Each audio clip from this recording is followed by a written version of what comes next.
I'm with United Health Services, but also do a lot of work in other aspects of our community as well as outside the state and so forth. I know the title sounds a little different, Misedutainment of the Masses. I got that copy written also. The reason being is misedutainment is a phrase that I've heard throughout my years and working with young people. And misedutainment means a lot of young people get a lot of information now from entertainment. And a lot of the information that they get from entertainment is misinformation. Question number 1. What is meant by Christmas in February? Income tax return. The reason I bring that up, a lot of times, a lot of our parent or guardians that we come in contact with, that we try to work with our young people on, of course, it's a Christmas season, so I like to meet people where they are. Christmas in February. A lot of our kids go through that. You have parent or guardians say, we're not going to celebrate Christmas, we're going to celebrate in February, because that's when income tax. Some may get earned income credit, some may sell their children's or their child's Social Security number to get back some extra money. The reason I bring that up, because one thing that's most important, I go with parent guardians all the time that I encourage anybody that I come in contact with to do, even if it's on the street, some other social workers, even teachers. The ones that come in contact with parents, encourage them to use that money if they're going to use it for the benefit of the family, not for anything else. That don't mean your hair, your nails, but you have to approach parents in a nice way about it, because it's their money. Yes. And the reason I bring that up, my average parent that even works gets an average, mine, I'm talking about Lynn Stewart, who I come in contact with, between $4,000 and $5,000. Between $4,000 and $5,000 in a lump sum. Yeah. But they get that money so quick. Where'd they go to get that money so quickly? Fast tax places. I call them fast tax places. Now, but what's the fee for that? Again, but aren't there some services that do it for free? Yes. I get a list of those services every single year. Even our own nonprofit, we have people in our clinics come out and just do it. And tell people, hey, instead of doing that, they'll still file electronically for you and so forth. Because I have to explain to parent and guardians what a loan really means. Because really what's going on is they're just getting a loan. And they don't understand that concept because, again, no one's ever explained that to them. And again, sometimes it's up to us as those practitioners that work in the community to advocate for our youth issues, to inform parents. This is what's going on. So I encourage parents, if I'm too late getting to them, set aside some of that money for the following year. Yes. But the first thing that always comes up is what? Car. What? Maybe a car. Maybe a car, you're right. So where do they get the cars mostly? You're right. The note lots. Or? The auction. The auctions, thank you. That's huge. I spoke to an auctioneer last February and March. He said, this is our biggest time of year because cars, people bid on cars, and it's way overpriced. He's like, it's 50% more than what we normally sell that car for.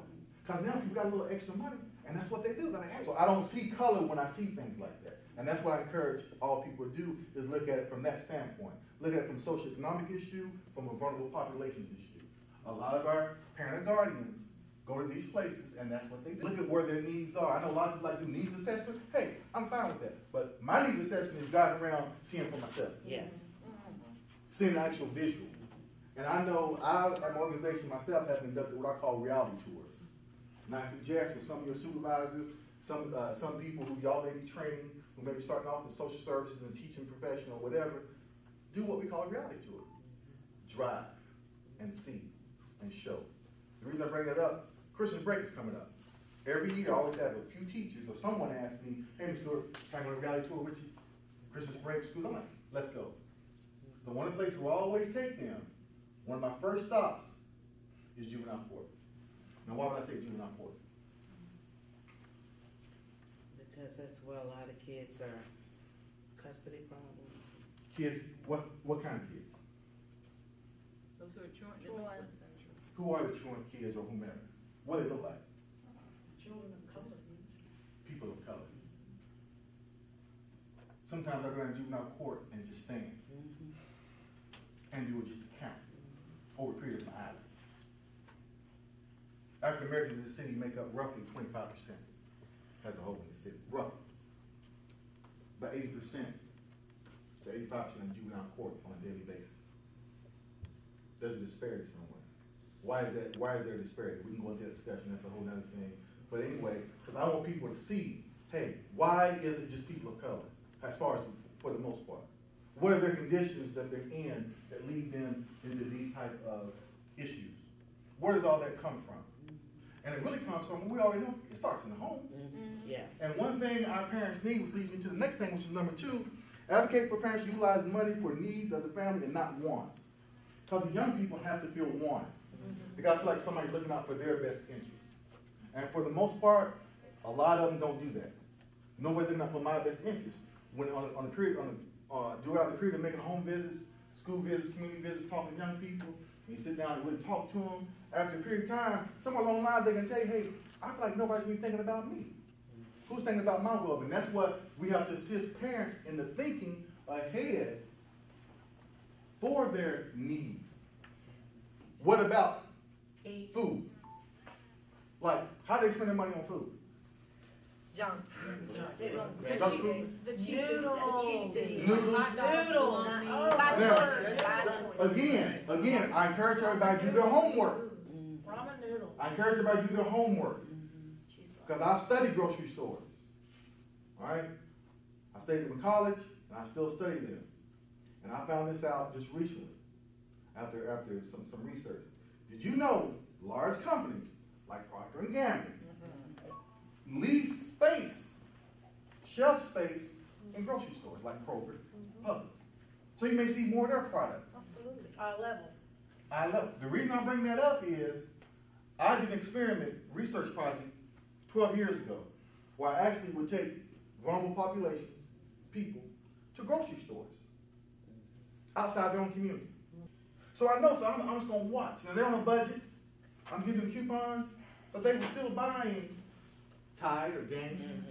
They were still buying the most expensive bacon or bologna or whatever in the beginning of the month. So I would ask them, why? Advertising. The number one answer I get, I don't know. And again, I have to explain to them, much like with us. Before any crowd I speak to, if it's a larger crowd, I always ask, what kind of water supply do you use? Number one, number 2 answer, Tide Gain. Then I stop everybody. Even though they don't use Tide Gain, they just call it Tide Gain, just out of response. Because that's all you ever heard. Commercials, Tide Gain. So I know poor people, vulnerable populations, doing the same thing. That's all they know. So it's up to me again. But then they say, well, no, it don't get my clothes clean. How do you know?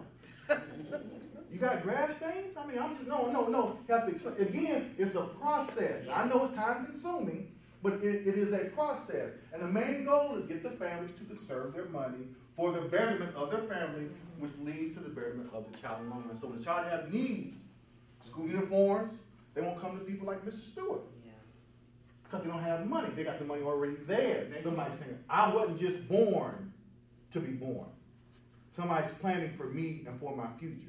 And that's what a lot of our young people don't get out of their immediate household.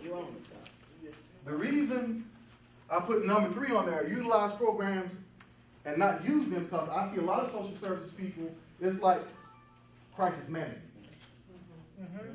It's always crisis. But what I mean by that is, oh, you need some food?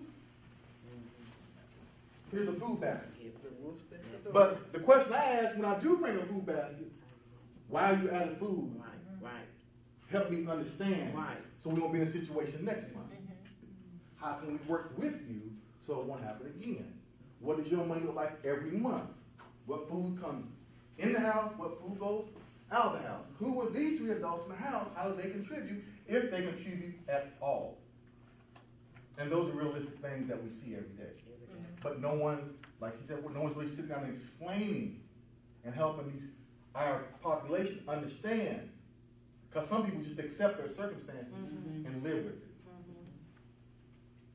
And sometimes we can't allow them to accept their circumstances and live with it. Because the cycle just continues. Yes. And we want to stop the cycle somewhere, somehow, somewhere. And to kind of answer your question, how can you stop it? My experience, a lot of people in social services do stuff because they want to feel good. but they don't feel good all during the year for some reason. Sure don't. Oh, All of a sudden now, the Makes it extra hard. effort, not all, not all, just a few, because I work with them too. Like now I'm gonna do what I can, that's gonna make me feel good for the rest of the year. It ain't about feeling good for the whole year, it's about, hey, helping out your clients, period.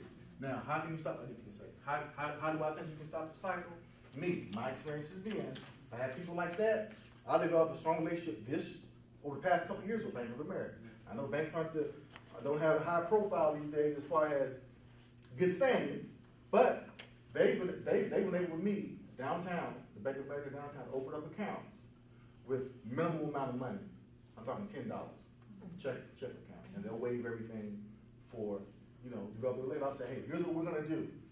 I need for you, because I'm gonna set it up for you. So next year rolls around, you're gonna have $7 $300, whatever, and this you do for some of the, just kind of help them. Now, whether they respond or not, whether they want to do it or not, that's on them. But at least I'm making a strong attempt to try to break that cycle by developing new partnerships and relationships to help families in the long